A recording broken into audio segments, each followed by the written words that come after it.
જય હિન્દ જય ભારત। મારું નામ ડાભી હિતેશભાઈ।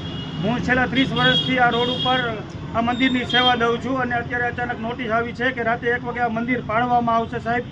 તો હું એક રજૂઆત કરું છું કે આ એક મંદિર તમને કઈ રીતે નડે છે? નથી રોડ ઉપર આવતું સાહેબ, નથી કોઈને નડે એમ, નથી કોઈ દુકાનવાળાને નડે એમ સાહેબ। તો આ મંદિર પાડવાનું કારણ શું છે સાહેબ? અને એક જ મંદિર આવવું હોય તો હવે સામેની આખી માર્કેટ દબાણમાં છે, 150ના રોડ ઉપર બધી દબાણ છે, બધી હોટલોવાળા જે જાય ગમે અહીંયા પાર્કિંગ કરીને એનું દબાણ કરે છે।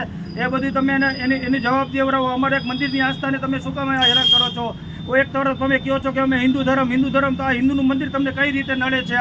આ તમને કઈ રીતે નડે છે? તો નડતું હોય તો તમે એકવાર આવી સર્વે કરી જાઓ। તમે નડતું હોય તો અમે બાદ કરી અને અમે નાની મંદિર કરવા તૈયાર છીએ, પણ રોડ ઉપર કોઈને નડતું નથી સર સાહેબ, પાર્કિંગમાં નડતું નથી, કોઈ દુકાનવાળા નડતું।